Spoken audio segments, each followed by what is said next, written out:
Why hello there, you weak, simple-minded, insignificant drones. We shall begin this Disney week in the most malicious and evil way possible.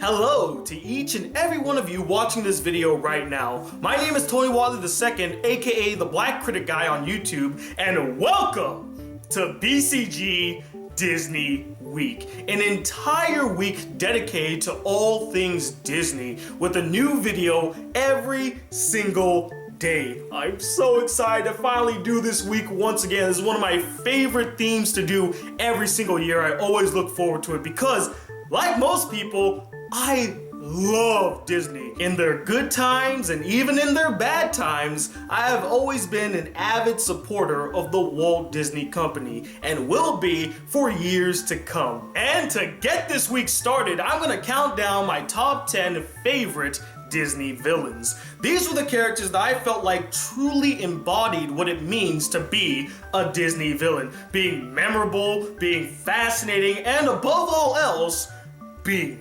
menacingly evil. But as always, before we get to the main list, I do have a couple honorable mentions, and they are as follows. Captain Hook from Peter Pan, Lady Tremaine from Cinderella, Clayton from Tarzan, the Shadow Man from The Princess and the Frog, Jafar from Aladdin, and finally, Cruella de Vil. Cruella de Vil. Something, but it's Cruella de Vil. If this was the top 10 Disney villain songs, that one would definitely be on the list. But unfortunately, this is just the top 10 Disney villains. So on to the list. Starting off the list at number 10 is Hades from Hercules. He may be the god of the underworld, but mostly he's a bit hot-headed. I get it because he has oh my god. This is how I start Disney Week! Now, as a villain, Hades is pretty straightforward. He wants revenge against Zeus and the other gods because he's jealous that they all get to live it up in the lap of luxury that is Mount Olympus.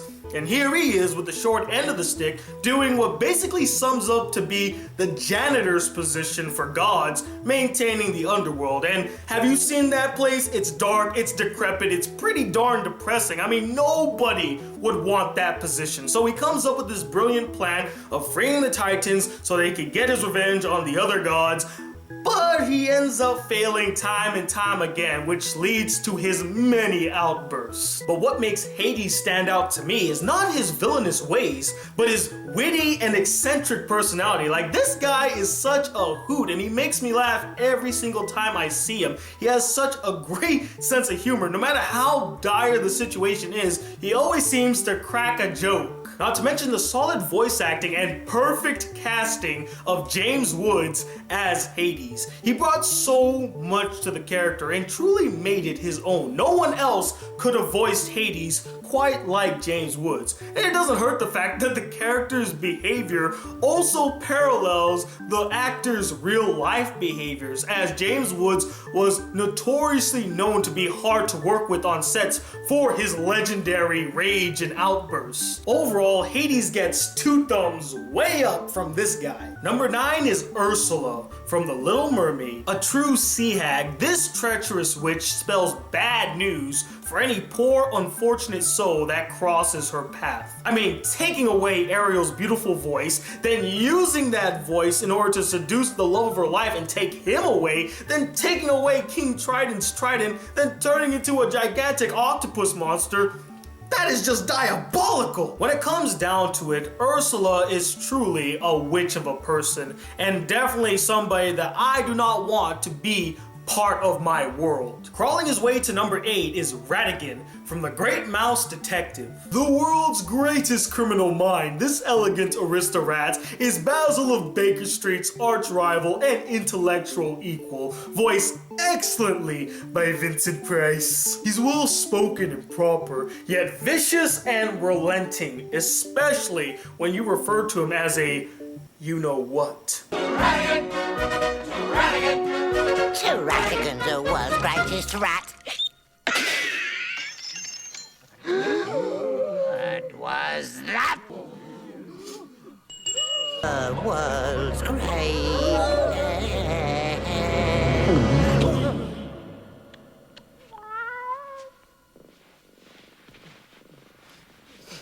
besides all of those, what truly put this character on this list was one particular scene in the climax of the film that absolutely terrified me as a kid and did a great job at cementing the true character of Rhadigan, and that was the clock tower scene.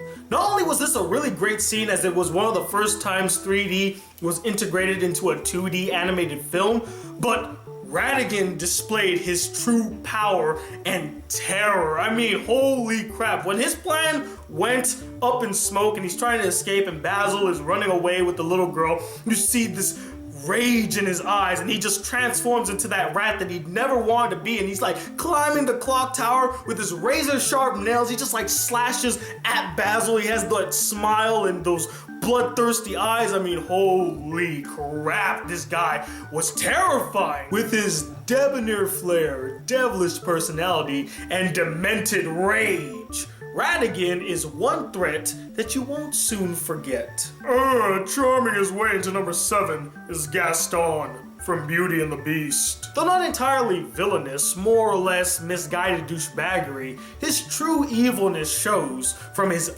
ugly personality inside that contrasts from his handsome, dashing looks outside. But what's so fascinating about Gaston isn't what the character does in the film, but what the character is and what he stands for. Because let's be serious, if this was a different Disney story, he would have been considered the hero of the tale. I mean, he fits all the criterias. He's good looking, beloved by many, he's in love with the main heroine even though he doesn't know much about her, doesn't really talk to her, or even forms a real strong bond with her. Seems to me like he fits the bill perfectly, am I right? I mean, I basically just described every single male hero character in a Disney film that came before him. After him, sure, they're not all like Gaston, but before him, no question. And the film does very well at displaying just how much of a huge prick this guy is. I mean, you're not supposed to like him. He's supposed to come off as pompous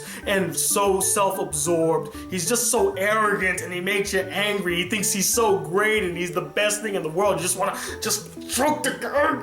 I hate you, Gaston. Calm down. It's just a video. Don't take it too seriously, okay? Alright, let's get back to it. Overall, Gaston is a great commentary on the old Disney formula, and they do a really good job of just making you hate the guy. I don't like him. He's arrogant. He has a cool song. He's very handsome. I'll give him that, but dude, you're a dick. Preparing for his place at number 6 is Scar from The Lion King. Without question, the most iconic Disney villain of all time. You can't make a top 10 Disney villains list without including Scar in it. We all know Scar. We all have seen The Lion King. We all have praised how great it was, and we all know how much of a dick Scar is in that film. I mean, killing his brother and attempting to kill his nephew, all so that he can rule over the Pride Land.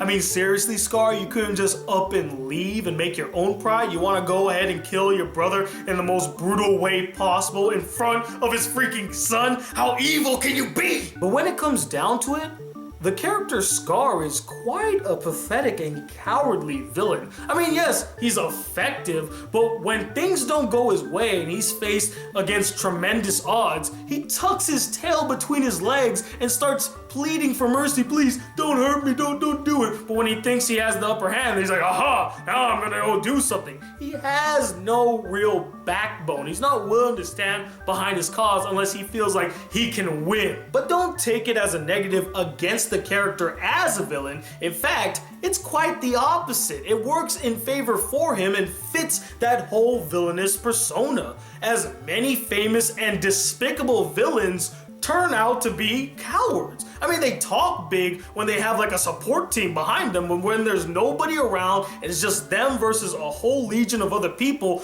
they're like, no, please don't hurt me, please don't. No, I'm sorry. And that's Scar in a nutshell. He wants the power, but when the odds are turned against him, he turns around and runs for the hills. In fact, if he never had that hyena army, he probably would have never planned the coup of the century. But fortunately for us, or unfortunately for us, he did plan the coup of the century, and we have not forgotten it. Have some candy with my number 5 choice, King Candy from Wreck-It Ralph. Colorful, wacky, and an attention whore to the extreme, King Candy may look sweet, but he's rotten to the core. He hijacks other games, messes with the game's code, and alters it to fit his needs, while also destroying the reputation of a poor little girl that just wants to race because it's in her code. How heartless are you, King Candy? And the whole twist with King Candy actually being the infamous Turbo, the main character of a racing game that tried to take over another popular racing game and got both games shut down, and was the inspiration for the phrase going turbo,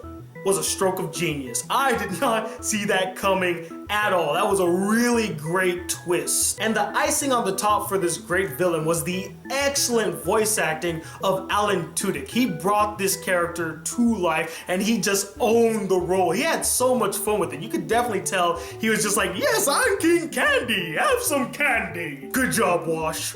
Good job. Very deceptive, while also being a hoot, makes King Candy one of the most enjoyable Disney villains to watch. Number 4 is Shere Khan from the Jungle Book. He's both sophisticated and fierce, a perfect personification for a tiger in my opinion. Though the character doesn't make many appearances throughout the film and doesn't really do anything monstrous till the film's climax, just the way other characters talk about Shere Khan puts so much weight on the character and paints a very clear picture for you that this is a guy you do not want to mess with. You don't want to go toe to toe with Shere Khan. You will lose. And honestly, it's the great buildup of Shere Khan that makes the character come off as so menacing and threatening. The way he holds himself, the way he talks with other animals, he's not fazed by a damn thing. Heck, when he finds Mowgli with the vulture version of the Beatles, he doesn't even pull like a sneak attack. He sings along with them. He lets them know that he is in the area and that he's here to kill Mowgli. He even tells Mowgli with a smile on his face, I'm going to kill you now.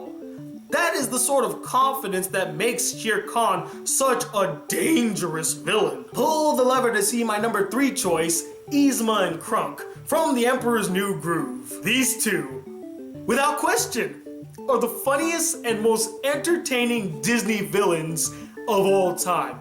Nobody comes close. They are a dynamic duo. You got Yzma, the unappreciated advisor to the Emperor who gets fired and decides, you know what? I'm gonna kill the Emperor. She's the brains behind the organization. And then you got her sidekick, Krunk, who is pretty much a screw up in everything that he does and turns the Emperor into a llama that gets them into this wild goose chase to find and kill the Emperor before he comes back. And honestly, that's all that needs to be said. They were so hysterical, so memorable, and so entertaining that they actually stole the movie away from Cusco, the main character of the film. When you leave The Emperor's New Groove, all you're thinking about is Yzma and Krunk. And to be honest, they're the only characters you really need to think about because they were the best thing about that film. Not to say that the film is bad, I really enjoyed the film, but honestly, they made the film. And shout out to Eartha Kitt and Patrick Warburton for voicing the characters. Like, they knocked it right out of the park. Number 2 is Maleficent from Sleeping Beauty. I mean, when you literally have the title of the mistress of all evil, I mean, it doesn't get any more obvious than that as to why the character made it onto the list. She's as evil as she is petty, cursing the newborn princess of the king just because she wasn't invited to the party. Yep, there's no other deeper reason. She cursed her because she didn't get an invitation, so she's like, you know what? Screw you all, cursing your daughter forever. If she was willing to curse a newborn baby who did absolutely nothing to her, all because she didn't get invited to a party, could you imagine what she would do if someone forgot her birthday? There'd be no more world after that. She definitely fits the bill for a great Disney villain. I mean, not only does she curse an innocent child who did absolutely nothing to her, but she even looks menacing with her black horn, her black cape, her sinister smile, her evil glare, and her green skin, which honestly made me feel like they were paying homage to the Wicked Witch of the West. I mean, she kind of looks like her in a sense. She even sounds menacing with her soulless and monotone voice, and evil laugh. And I gotta give props to Eleanor Adley for voicing Maleficent. She also voiced Lady Tremaine, the evil stepmother in Cinderella. Like, if they needed a go-to person to voice an evil woman character, they chose Eleanor. Like, she was perfect for it. Oh, and did I forget to mention the fact that she also turns into a freaking dragon at the end of the film? A real fire-breathing dragon destroying everything in her path. What else is there to say? How do you top that? She's truly evil incarnate. Her actions speak for themselves. And finally, ringing the bells and burning in hellfire is my #1 choice, Judge Frollo from the Hunchback of Notre Dame. Not only is Judge Frollo one of the most vile, creepy, and demented villains ever put in a Disney film, but also one of the most realistic depictions of a very, very evil man. I mean, I have not seen Disney handle a villain in such a realistic way before. As a villain, what makes him so fascinating is his overall complexity. He's not some one-note villain out to rule the world or cause mayhem or destroy everything in his path. No, he's actually human. He has emotions, he has faults, he has demons that he has to face. He has set ideologies that motivates him as a character to do the cruel things he does in the film. Not to mention that he's the only Disney character to ever do an entire song talking about how much he lusted for a certain woman. But just because I find a character so complex and fascinating doesn't mean that I don't think he's evil. He's evil. I mean, come on. He killed a woman right in front of a church and almost killed her baby just because it looked deformed. I mean, come on. How soulless can you get? He then goes to imprison said child in the bell towers of Notre Dame, telling him that he could never leave under any circumstances. He tries to capture and execute all the gypsies, tries to burn Esmeralda at the freaking stake. And that's just hitting the surface of all the unspeakable acts Judge Frollo has done in this movie. And with all that said, there's no question as to why I chose Judge Frollo as the #1 Disney villain of all time.